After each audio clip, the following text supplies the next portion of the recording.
السلام عليكم ورحمة الله وبركاته. أبنائي طلبة وطالبات الصف الخامس، أهلا وسهلا بيكم في فيديو جديد. النهاردة يا شباب هنحل مع بعض تدريبات الدرس الرابع صفحة 190 كتاب الأضواء علوم الصف الخامس. يا ريت يا شباب ما تنسوش تدعموني بلايك واشتراك في القناة عشان يوصلكم كل جديد بأمر الله من حل التدريبات والواجبات. ونقول بسم الله يا أبطال، يلا بينا. بنقول لك السؤال الأول، اختر الإجابة الصحيحة.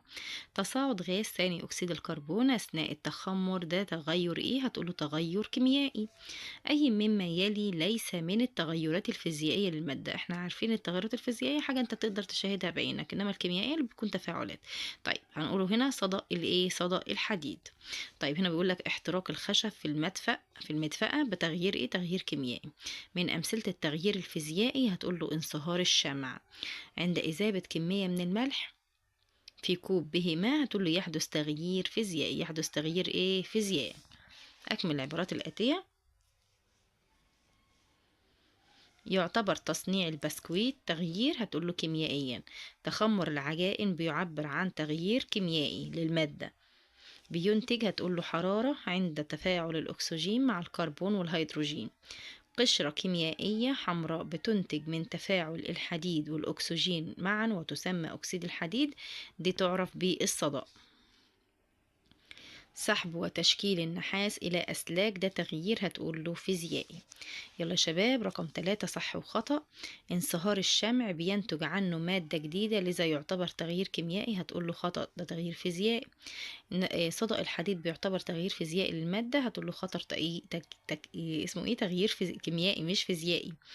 طب بيعد انصهار الثلج تغيير فيزيائيا، هتقوله صح لان انا بقدر اشوفه بعينيا. التغيير الفيزيائي بينتج عنه مواد ذات خواص جديده، طبعا اجابه خطا، اكتب المصطلح العلمي. تغيير في تركيب الماده ده بيؤدي الى تكوين مواد جديده، ده اسمه تغيير ايه؟ تغيير كيميائي. طب تغيير في شكل او حاله الماده ولا يؤدي الى تكوين ماده جديده، ده اسمه تغيير ايه؟ تغيير فيزيائي. صنف التغييرات التالية لتغيير كيميائي أو تغيير فيزيائي. الفيزيائي هنقوله تقطيع الخشب وذوبان الملح في الماء. أما التغيير الكيميائي هنقوله صدأ الحديد وقلي البيض وهضم الطعام. صدأ الحديد وقلي البيض وهضم الطعام.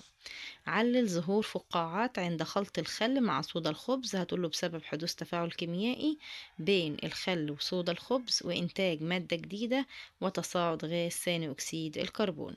يحدث بسبب حدوث تفاعل كيميائي بين الخل وصودا الخبز وإنتاج مادة جديدة وتصاعد غاز ثاني أكسيد الكربون.